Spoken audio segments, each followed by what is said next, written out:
Hai sobatku, selamat datang di channel RL1221. Jumpa lagi. Sebelum kita lanjutkan alur cerita novelnya, jangan lupa like and subscribe ya. Terima kasih. Bab 544 sampai dengan 546 abis manis sepah dibuang. Ibu, aku tidak. Baru saja Abigail ingin berbicara, tapi dirinya dipelototi balik oleh Alisa. Ini adalah kata-kata dari nenek. Apakah kalian ingin nenek mengingkari janjinya sendiri? Alisa meskipun sendirian menghadapi mereka semua, tapi dia tidak takut sedikit pun, dan langsung berbicara dengan tangan di pinggulnya. Nenek, masalah ini tidak boleh dilakukan. Abigail hanya seorang perempuan. Bagaimana bisa seorang perempuan menjabat posisi kepala keluarga? Dia kelak pasti akan menikah dengan orang lain, dan menjadi orang dari keluarga lain. Lebih tidak pantas menjadi kepala keluarga Carmine. Mason menatap Nyonya Besar Andrea, menjelaskan dengan sangat serius. Ini. Nyonya Besar Andrea menganggukkan kepalanya, dan juga merasa masuk akal. Jika Abigail adalah seorang laki-laki, maka dia akan tetap tinggal di keluarga Carmine seumur hidupnya. Tapi Abigail adalah seorang perempuan. Bagaimana bisa dia tidak menikah untuk seumur hidupnya? Namanya, pada akhirnya akan muncul di kartu keluarga orang lain. Dan sampai saat itu tiba, perempuan yang sudah menikah seperti air yang dituangkan.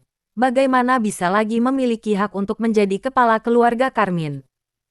Jadi, masalah ini benar-benar tidak terlalu pantas.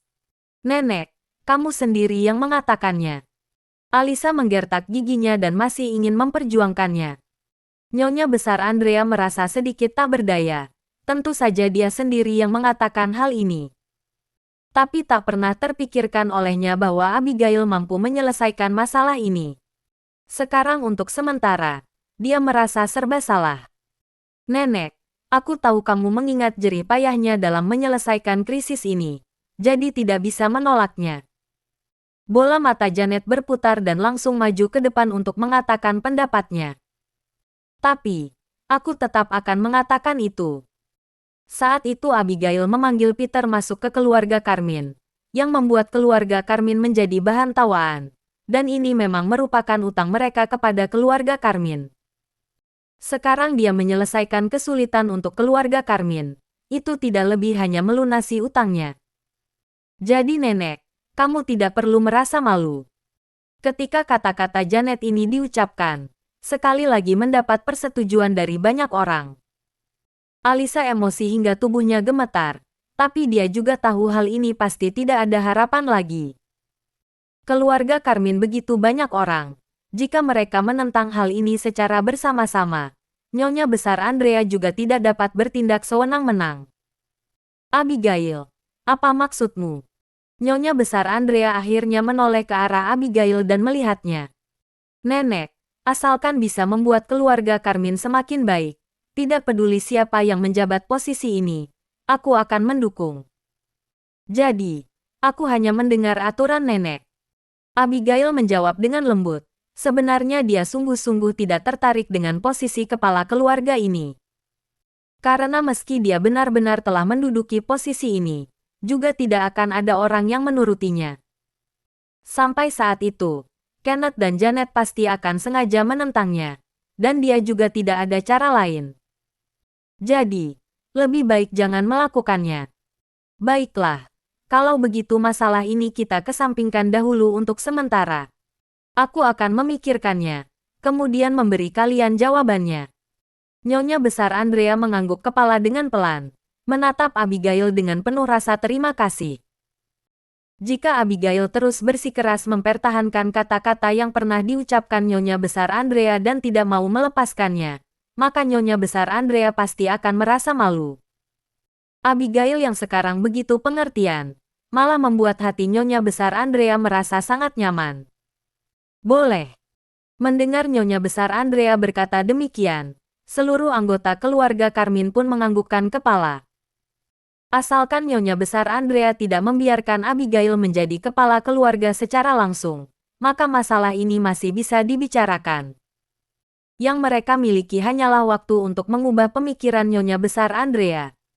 Sedangkan Alisa yang meskipun merasa enggan, tapi dia mau tidak mau juga harus menerimanya. Semua orang berbincang sebentar, kemudian meninggalkan kediaman keluarga Carmine dengan pikiran mereka masing-masing. Abigail tentu saja adalah yang paling senang, tapi Kenneth dan yang lainnya pasti merasa sangat tidak rela. Mereka bahkan telah melakukan beberapa persiapan. Meski keluarga Carmine benar-benar dihancurkan, mereka tetap bisa menjamin kondisi kehidupan mereka tidak akan berkurang. Tapi sekarang, tanpa diduga Abigail benar-benar telah menyelesaikan krisis keluarga Carmine. Hal ini benar-benar memberi mereka sebuah pukulan yang besar. Ayah, aku sangat senang. Sangat senang.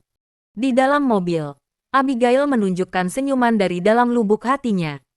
Ini merupakan perasaan bahagia yang jarang dia tunjukkan selama 2 tahun terakhir ini.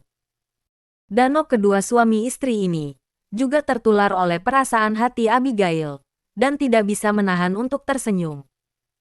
Abigail, sebenarnya aku merasa Tuan Carlo benar-benar lumayan baik. Tidak ada salahnya kamu. Alisa merasa ragu selama 2 detik dan masih ingin mengatakan tentang hal ini. Tapi begitu membuka mulut, dia langsung dihentikan oleh Dano. Tubuhnya gemetar sejenak, kemudian menelan kembali sisa kata-katanya. Apa yang kamu katakan? Bisakah kamu berhenti sebentar? Dano melototi Alisa dengan nada bicara tidak sabar. Bukankah karena aku ingin anak perempuanku hidup dengan baik? Alisa mengerutkan alisnya, berkata dengan sedikit tidak puas. Apa itu hidup dengan baik? Kamu kira tidak kurang uang untuk dipakai? Tidak khawatir dengan sandang dan papan itu berarti sudah. Jika anak perempuanku menikah dengan tidak bahagia, tiap hari bermuka murung lalu jatuh sakit, apakah ini yang kamu kira dengan hidup dengan baik? Dano yang biasanya pendiam, saat ini kata-kata yang dia ucapkan malah sangat terus terang dan menusuk, membuat Alisa diam membisu. Kamu sudah seharusnya berubah. Setelah Dano selesai berbicara, dia kemudian menyalakan mobil dan melaju menuju rumahnya. Sedangkan Abigail yang duduk di belakang, sama sekali tidak ada waktu untuk memedulikan apa yang mereka berdua bicarakan. Dia yang sekarang benar-benar sangat senang, bahkan dia ingin membagi perasaan bahagia ini kepada Peter.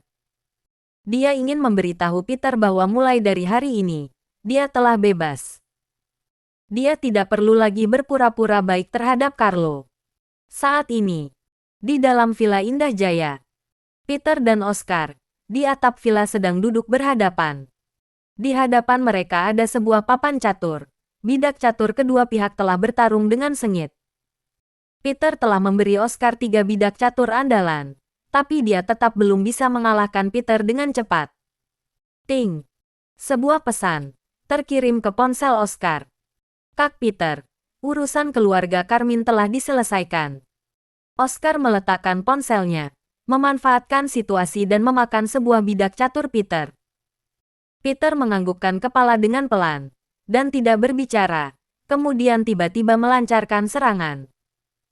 Dengan satu taktik yang menghancurkan secara diam-diam, menggunakan bidak catur meriam sebagai pintu, kemudian menggunakan bidak catur benteng sebagai tunggangan, dan langsung menghadap bidak catur jenderal milik Oscar. Serang jenderal. Suara Peter tenang. Oscar terkejut, dan akhirnya mengerti bahwa bidak catur yang tadi sengaja diberikan Peter kepada dia.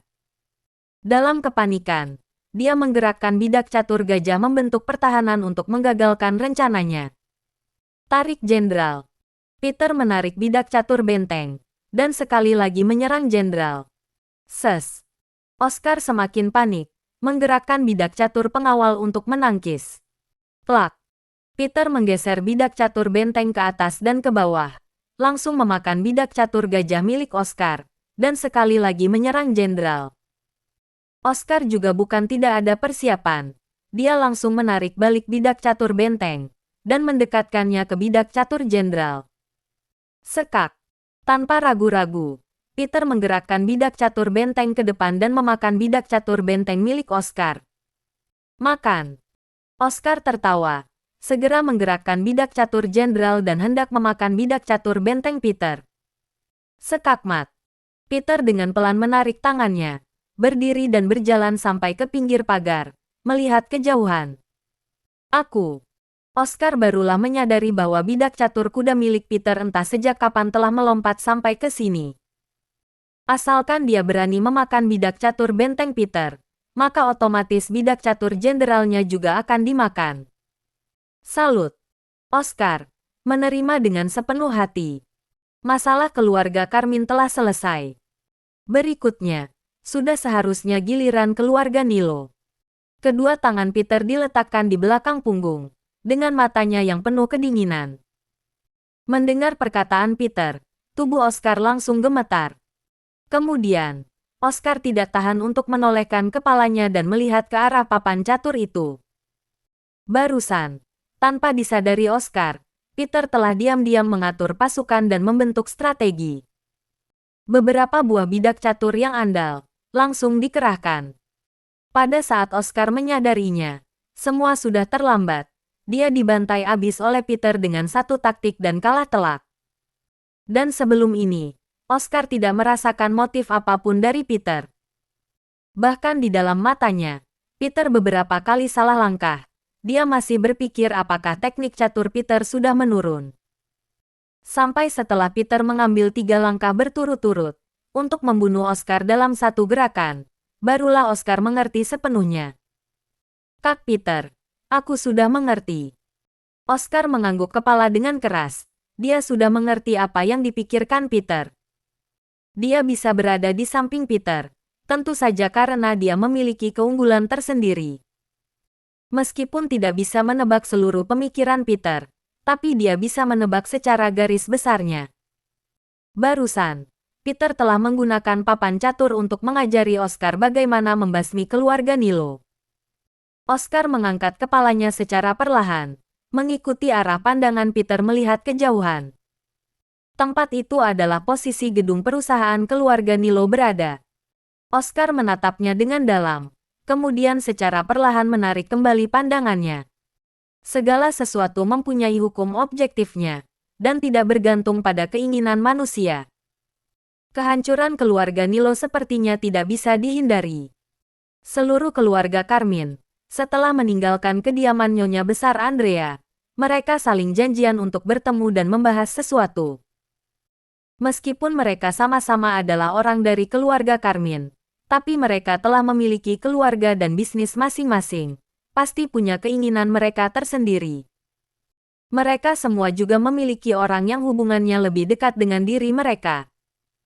Krisis yang dialami keluarga Carmine memang telah terselesaikan, tapi mereka tidak akan berhenti sampai di sini. Ancaman dari luar telah dihilangkan, lalu selanjutnya, mereka pasti akan memikirkan cara untuk melenyapkan ancaman dari dalam keluarga Carmine sendiri. Hanya dengan demikian, posisi mereka baru bisa lebih stabil. Paman pertama, bagaimana pandanganmu mengenai masalah ini? Kenneth, Janet, Mason dan juga yang lainnya, duduk bersama. Biasanya mereka saling dendam satu sama lain, tapi saat ini mereka harus berdiri di garis yang sama. Apanya yang bagaimana? Krisis keluarga Carmine telah teratasi. Ini adalah hal yang baik. Aku tentu saja senang. Mason mengerutkan alis menatap Kenneth, berkata sambil melambaikan tangannya. Kakak pertama, sekarang kita yang duduk bersama ini, tidak perlu berpura-pura lagi di sini. Aku hanya ingin bertanya. Nenek ingin mengangkat Abigail menjadi kepala keluarga. Kamu merasa panik atau tidak? Ayah Kenneth memotong pembicaraan dan melengkungkan mulutnya. Dia tahu bahwa dirinya adalah kakak pertama, memiliki suatu obsesi yang hampir melekat terhadap kekuasaan. Bagi Mason, uang bukanlah yang paling penting. Hal pertama yang ada di hatinya pastilah adalah kekuasaan. Mendengar kata-kata ini, Mason terdiam. Pepatah mengatakan, anak laki-laki yang paling besar ibarat seorang ayah. Setelah Tuan Besar Nelson meninggal, keluarga Carmine baik dalam maupun luar, sudah sepantasnya diwarisi oleh Mason anak laki-laki paling besar ini. Dan lagi pula, dia mengakui dirinya lebih memiliki kepintaran dan kemampuan dibanding dengan saudara-saudaranya yang lain. Oleh karena itu, posisi kepala keluarga Carmine ini harus menjadi miliknya. Meskipun Nyonya Besar Andrea tidak secara langsung mengatakan untuk menunjuknya sebagai kepala keluarga Carmine, tapi sangat banyak anggota keluarga Carmine yang secara diam-diam menyetujui masalah ini. Kalau tidak, bagaimana bisa dia menduduki posisi direktur utama di perusahaan Carmine? Dan sekarang, tanpa diduga Nyonya Besar Andrea mau mengangkat Abigail menjadi kepala keluarga. Mengenai hal ini, dia pasti tidak dapat menerimanya. Kakak pertama, di antara kita beberapa saudara ini, kamulah yang dianggap memiliki kemampuan paling hebat. Tidak peduli berdasarkan kemampuan maupun senioritas, kamulah yang harus menjadi kepala keluarga Carmine ini. Bagaimana boleh membiarkan seorang junior, dan juga bahkan seorang wanita yang memikul tanggung jawab besar di keluarga Carmine? Ayah Kenneth sekali lagi menatap Mason dan berkata. Mason mengepalkan tangannya. Di dalam matanya terlihat sekilas rasa dingin. Nenek tidak akan mungkin bisa membuat keputusan yang begitu ceroboh ini. Keluarga Carmine yang begitu besar, jika diserahkan ke tangan seorang wanita, maka kakek juga tidak akan setuju. Mason mendengus dingin. Nada bicaranya sangat percaya diri. Kakak pertama, memang benar apa yang dikatakan. Tapi saat itu, nenek mengatakannya sendiri bahwa siapa yang bisa menyelesaikan krisis keluarga Carmine dan menyelamatkan keluarga Carmine dari api dan air, maka dia akan menunjuk orang tersebut menjadi kepala keluarga Carmine. Saat itu, kita juga telah menyetujui hal ini secara diam-diam, dan bagaimana bisa kita mengelak secara terang-terangan sekarang? Jika seperti itu, bukankah kita akan menjadi orang yang habis manis sepah dibuang? Ayah Kenneth menyipitkan matanya, dan terlintas sejenak tatapan menakutkan di dalam matanya. Beberapa orang lainnya juga menyetujuinya. Mereka benar-benar tidak ingin Abigail menjadi kepala keluarga, dan Mason pastilah merupakan orang yang paling tidak ingin Abigail menjadi kepala keluarga.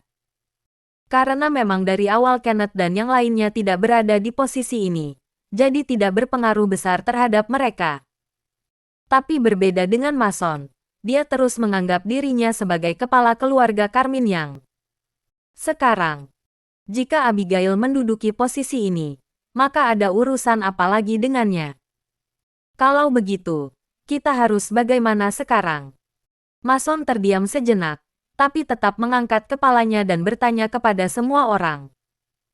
Selama Abigail masih berada di keluarga Carmine, janji yang dikatakan oleh Nyonya Besar akan tetap berlaku. Nyonya Besar bukanlah orang yang mudah dikelabui. Dia bisa saja membicarakan masalah ini kapan saja. Janet berkata dengan nada dingin sambil melipat kedua tangannya di depan dada. Janet benar. Ayah Kenneth melihat Janet dengan tatapan memuji. Jadi, maksud kalian adalah mengusir Abigail dari keluarga Carmine.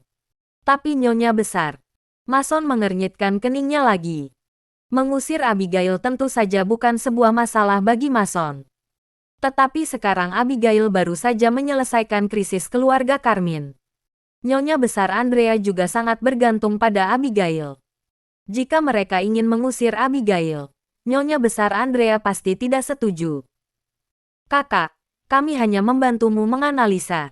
Tapi apa yang akan kamu lakukan nanti? Semuanya itu terserah kamu sendiri. Ayah Kenneth berkata dengan ekspresi yang mengandung dengan penuh arti tertentu. Lagi pula, kamu adalah ketua dewan direksi perusahaan. Melakukan sesuatu yang sepele bukanlah masalah buatmu, kan? Menyembunyikan dari Nyonya Besar juga bukan sesuatu yang sulit, bukan? Ayah Kenneth mengingatkan lagi. Mason mengerutkan kening sedikit. Setelah mendengarkan, dia sudah memiliki beberapa rencana. Tidak perlu berbicara begitu banyak padaku. Kalian semua adalah orang yang aku percayai. Jadi ada beberapa hal yang harus aku katakan secara langsung. Posisi pemimpin keluarga Carmine hanya bisa dipegang olehku dan bukan Abigail. Kalian juga sebaiknya jangan pernah mengincar posisi ini. Kalau kalian tetap mengincar posisi ini, Jangan salahkan aku jika aku tidak mengingat tali persaudaraan kita. Kata-kata Mason penuh dengan ancaman. Dia harus mengatakan semua omong kosong ini kepada Kenneth dan yang lainnya, sampai mereka mengerti. Kalau tidak, jika dia sedang fokus untuk menyerang keluarga Abigail, Kenneth dan yang lainnya mungkin akan bermain curang di belakangnya dan membuatnya menjadi terancam dari segala arah. Paman, jangan khawatir. Kita semua sudah pernah menyinggung Abigail, jadi tentu saja kita harus bersatu. Kenneth dan Janet segera berdiri untuk menunjukkan persatuan mereka. Mason kemudian mengangguk sedikit, sambil merencanakan strategi di dalam hati. Paman, silakan terus berbicara. Aku keluar untuk menelepon dulu. Kenneth tidak lupa untuk menghubungi Carlo. Dia langsung mengambil ponselnya dan menghubungi Carlo. Semua hal yang ada di sini harus diberitahu kepada Carlo. Di ruang direktur perusahaan Nilo, Carlo duduk di sofa dan bermain mata dengan sekretaris Henry. Sekretaris itu memakai pakaian resmi dan membuka dua kancing pada kerahnya, seolah-olah kancing tersebut dipaksa terbuka oleh dua gunung yang besar. Sekretaris tersebut mengenakan stoking hitam bermotif yang menonjolkan kakinya yang jenjang dan ramping. Sambil bermain mata dengan sekretaris, Carlo sambil memikirkan alasan untuk membawa sekretaris tersebut untuk jalan-jalan keluar. Sementara itu, Henry berdiri dengan kedua tangan di belakang punggungnya, menatap jam dinding. Warnanya yang merah tua itu membuat orang tertekan saat melihatnya. Terlebih lagi suara detaknya yang nyaring, membuat orang tidak tahan dan sedikit ketakutan. Jam itu adalah hadiah dari Peter, dan sudah berada di kantor Henry selama beberapa hari. Henry juga berpikir untuk membuang jam itu ke tempat sampah. Namun tidak tahu mengapa, dia tidak jadi melakukannya setelah mengingat tatapan dan ucapan Peter saat memberikan jam itu. Ayah, jangan terus memandanginya. Ikuti saranku saja, hancurkan dan buang jam itu ke dalam tong sampah. Apakah ayah benar-benar takut dengan Peter yang tak berguna itu? Carlo melirik Henry dan berkata sambil merengut. Memangnya apa yang kamu tahu? Kalau dia bilang dalam waktu seminggu, aku ingin melihat apa yang dia bisa lakukan dalam kurun waktu tersebut. Aku akan memintanya untuk mengambil kembali barang yang dia kirimkan. Henry mendengus dingin, tatapan matanya tampak dingin. Peter ternyata berani untuk memberinya jam. Ya. Dia pasti akan membuat Peter untuk mengambil kembali barang yang dia kirimkan dengan tangannya sendiri. Ayah, jangan buang-buang waktu untuk orang yang tidak berguna ini. Sebentar lagi keluarga Carmine akan selesai dengan rapatnya dan kemudian akan mencari kita untuk perjodohan. Saat Carlo teringat akan hal itu, dia tersenyum kecil. Ketika aku begitu giat mengejar dia dulu, dia tetap bersikap angkuh. Aku ingin melihat sikap apa yang akan dia tunjukkan kali ini ketika dia datang mencariku. Semakin Carlo memikirkan hal ini, semakin dia merasa senang di dalam hatinya. Kali ini tidak akan ada masalah, kan? Waktu itu, kamu sudah merusaknya. Henry merenung sejenak, lalu dia berkata sambil mengernyitkan kening saat menatap Carlo. Ayah, Kenzo itu memang sakit mental. Aku hanya memarahi dia sedikit. Tapi dia berani memainkan trik seperti itu denganku. Jika dia punya kemampuan, dia seharusnya tidak pernah kembali ke negara Pandora. Jika tidak, aku pasti akan membunuhnya. Ketika hal itu terbahas lagi, Carlo juga merasa marah.